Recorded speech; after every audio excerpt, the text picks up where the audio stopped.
অবশ্য বসুন্ধরা গ্রুপের এমডি, যিনি হত্যাকাণ্ডের সাথে জড়িত, ইতিমধ্যে আপনারা শুনেছেন এবং দেখেছেন। তো একটা কল রেকর্ড আমরা দেখেছি যে ফাঁস হয়েছে, যেই জায়গায় মামুনুল হক সাহেবের অনেকগুলি কল রেকর্ড মিটিং আপনার 1 মিনিটের পরপরই সব কয়টি কল রেকর্ড আপনার বের হয়ে গেল এবং সব কয়টি কল রেকর্ড আপনার বের হলো। সেই জায়গায় আপনারা মাত্র একটা কল রেকর্ড আপনারা দেখেছেন, তাও এটা অরিজিনালটা না।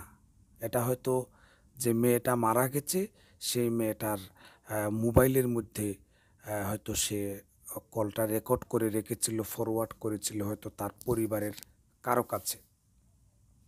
এই হিসাবে কল রেকর্ডটা আমরা শুনছি এবং দেখছি।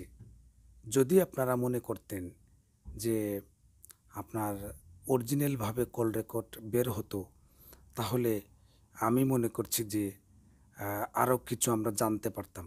বিচারটা হয়তো আমরা এত সকাল বা এত তাড়াতাড়ি আমরা এটা আশা করতে পারি না, এটা কোনোভাবেই না। কারণ সাগররুনি হত্যাকাণ্ডের যে মামলাটা, এটাও আমরা দেখেছি আজকে 12 বছর যাবৎ, সম্ভবত এরকমই হবে। আরও অন্যান্য হত্যাকাণ্ড, আমাদের সিলেটের ইলিয়াস আলী গুম, আরও বিভিন্ন জিনিস আমরা দেখছি। যদি এত তাড়াতাড়ি বা এত সকাল আমরা আশা করতে পারি না, তবুও আমি যতটুকু মনে করছি আমরা যারা জনগণ আছি সেই জনগণই কিন্তু আমরা অরিজিনালটা জানতে পারতাম বা বুঝতে পারতাম, বিষয়টা যেহেতু ভাইরাল হয়েছে। আরেকটা কথা হলো, উনি হয়তো এমডি বিদায় ইতিমধ্যে মিডিয়াগুলি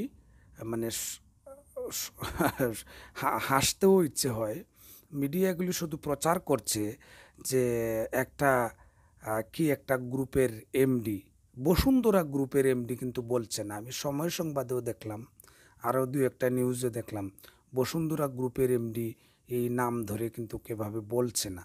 কিন্তু না বলার কারণটা কী, এটাও কিন্তু আমরা জানি না বা এটা আমি বুঝতে পারছি না। তারপরে আপনার যদিও ইতিমধ্যে বিদেশ যাওয়াটা আপনার সরকার নিষেধ করেছেন, প্রশাসনের লোক নিষেধ করেছে, কিন্তু এখন পর্যন্ত গ্রেপ্তার হন নাই। তবে আমরা আশাবাদী গ্রেপ্তার হয়ে যাবেন।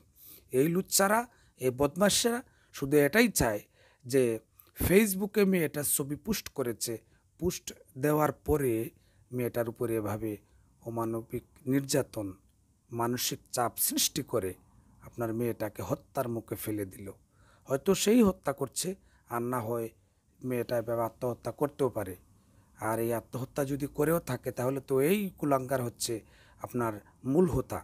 কারণ যেভাবে সে গালিগালাজ করছে মেয়েটাকে, তারা এদের মতো আমি মনে করছি বাংলাদেশে অসংখ্য অসংখ্য মানুষ আছে যাদেরকে একজন 2টা পয়সা হলে কিন্তু আরেকজনকে জিম্মি করে রাখে। এই যারা জিম্মি করে রাখে তাদেরকে আমি মনে করছি বাংলাদেশ থেকে বের করে আপনার কঠিন শাস্তির আওতায় আনা খুবই খুবই আমাদের জন্য প্রয়োজন এবং আমাদের জন্য জরুরি। অনেক জিম্মিদার আছে এরকম, অনেক মেয়েদেরকে, অনেক মেয়েরা পুরুষদেরকে জিম্মি করে রেখেছে, আপনার করে রেখেছে। এটা যদি খোঁজ নেওয়া যায়, বের করা যায়, তাহলে দেখবেন অনেকটাই বেরিয়ে আসছে। অতএব সাবধান হওয়া জরুরি এবং সাবধান হওয়া উচিত এই জায়গা থেকে, আমি যতটুকু মনে করছি। কারণ তারা কি মনে করে, ফেসবুক একটা প্রেম যদি করে তাহলে মেয়েটার থাকে না, স্বাধীনতা থাকে না, যদি ছেলেটারও স্বাধীনতা থাকে না। এই সন্দেহ জিনিস হয়ে হয়ে কিন্তু বাংলাদেশে রাহাজারি, খুন, মারামারি অহরহ এসব ঘটছে। তো যাই হোক, আমরা এটার বিচার চাই, আমরা এটার বিচার দাবি করি। তুমি আপনারা দেখেছেন মিডিয়াতে অনেকগুলি জিনিস ভাইরাল হয়েছে, ছবিসহ। ধন্যবাদ সবাইকে যারা এত সময় ভিডিও দেখলেন। তার নিষেধাজ্ঞাটা জারি থাকুক এবং তার কঠিন শাস্তি দাবি করা হোক। আর যারা হলুদ মিডিয়া আছে, এই হলুদ মিডিয়া যাতে করে প্রকাশ্যে তার নামটা তার আরও কুকীর্তি ফাঁস করে দেয়, এটাও আমরা আশা করি। ধন্যবাদ। আসসালামু আলাইকুম ওয়া রাহমাতুল্লাহি ওয়া বারাকাতুহু। ভালো থাকুন, সুস্থ থাকুন এই রমজান মাসে।